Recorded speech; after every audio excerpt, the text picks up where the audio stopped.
નમસ્કાર મિત્રો। આજે હું મારા મિત્ર પ્રવીણ પાનવાળાની દુકાને બાકડે બેઠો હતો અને સાયકલના પેડલનો કીચુડ કીચુડ અવાજ મારા કાને સંભળાયો। આ અવાજ મારા મગજમાં સેવ થયેલો છે। હું હજુ વિચારું કે ભગવા સાયકલ પર આવી રહ્યો છે। ત્યાં તો ભગાએ બાકડા પાસે બ્રેક મારી સાયકલ સ્ટેન્ડ કરી મારી પાસે બેસી ગયો અને ભગાએ મને કહેવાની શરૂઆત કરી, સાહેબ સાંભળો, હું ધોરાજી શહેરના જમનાવડ રોડની એક અનોખી સિદ્ધિ વિશે વાત કરવા આવ્યો છું। મેં કહ્યું, કહે ભગા? ભગાએ તેમની વાણીનો અવરિત પ્રવાહ શરૂ કર્યો।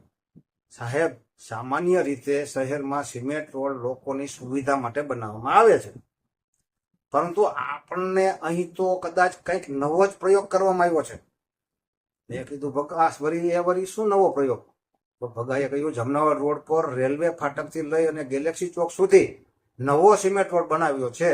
રોડ દેખાવમાં તો સુંદર લાગે છે, પરંતુ જ્યાં જ્યાં લેવલિંગની બેદરકારી રાખવામાં આવી છે ત્યાં ચોમાસામાં વરસાદનું પાણી ભરાઈ રહેવાની પૂરી શક્યતા છે। એટલે હવે લોકોને રોડ પર ચાલવા માટે નહીં, પણ કદાચ તરવા માટે તૈયારી રાખવી પડશે।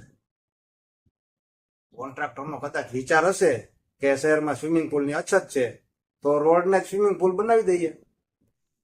ભગાએ આગળ કહ્યું, વરસાદ પડશે, પાણી ભરાશે અને બાળકો મફતમાં મજા માણશે। ભગાએ આગળ કહ્યું, સાહેબ, આવી જનહિતની યોજના માટે તો કોન્ટ્રાક્ટરને કોઈ એવોર્ડ પણ મળવો જોઈએ। આ વિસ્તારના હાઉસિંગ બોર્ડ સોસાયટીના રહેવાસીઓની હાલત તો વધુ ચિંતાજનક થવાની છે। ભગાએ આગમવાણી ઉચ્ચારી, લોકોમાં ભય છે કે વરસાદી પાણી રોડ પરથી સીધું જ તેમના ઘરમાં ઘૂસી જશે। ઘરના દરવાજા ખોલો અને સામે પાણીનું સ્વાગત, જાણે ઘર નહીં પણ દરિયા કિનારાનો કોઈ રિસોર્ટ હોય। પ્રશ્ન એ નથી કે રોડ બન્યો કે નહીં, પ્રશ્ન એ છે કે રોડ યોગ્ય આયોજન અને ગુણવત્તા સાથે બન્યો કે નહીં। ભગાએ થોડું ઉગ્ર થઈ વાત આગળ ચલાવી, અરે સાહેબ, કરોડો રૂપિયાના વિકાસ કાર્યોનો હેતુ લોકોને મુશ્કેલી વધારવાનો તો નથી, પરંતુ તેને ઘટાડવાનો છે। સંબંધિત અધિકારીઓ અને જવાબદાર કોન્ટ્રાક્ટરો રોડના નિર્માણ સમયે એટલું પણ વિચારી ન શક્યા કે વરસાદ સમયે આ રોડ લેવલિંગ નહીં થાય તો શું સ્થિતિ સર્જાશે? ભગાએ હવે હળવી શૈલીમાં કહ્યું, સાહેબ, આ તો રોડનો રોડ અને સ્વિમિંગ પુલનો સ્વિમિંગ પુલ એક જ ખર્ચમાં 2 in 1। હજુ ચોમાસું અને વરસાદ થયો નથી, પહેલા જ વરસાદે અહીં જે દ્રશ્યો સર્જાશે એ હું આગોતરી આગાહી કરું છું। કદાચ મારી આગાહી ખોટી પણ પડે, ભગાએ આગળ કહ્યું, કારણ કે આ રોડ પર તંત્રએ કોઈ અદ્રશ્ય આધુનિક ઉપકરણો ગોઠવ્યા હોય અને વરસાદનું પાણી ફરી પાછું આકાશમાં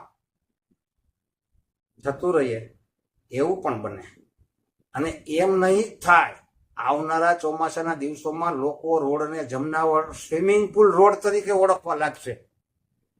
ભગવો છેલ્લે નિશાસો નાખતા બોલ્યો, સાહેબ, આશા રાખીએ કે વિકાસના નામે બનાવાયેલા રોડ ખરેખર વિકાસનું પ્રતીક બને, પાણી સંગ્રહ કેન્દ્ર નહીં। ભગાનો છેલ્લો ભડાકો, સાહેબ, આ રોડ પર જ ભૂગર્ભ ગટર ચેમ્બરના તૂટેલા ઢાંકણા વરસાદ વખતે અકસ્માત નહીં સર્જે? એ તો નગરપાલિકા તંત્ર જાણે। બોલી કહેવત છે, ખાડો ખોદે એ પડે। ના સાહેબ ના, હવે આ કહેવત બદલવી પડે, ખાડો ખોદે તંત્રને ભોગવે બીજા। આટલું કહી ભગાએ સાયકલ પર સવાર થઈ પેદલ પર પગની કિક મારી, ઠીક ચાલો ત્યારે સાહેબ, ને પગો નીકળી પડ્યો।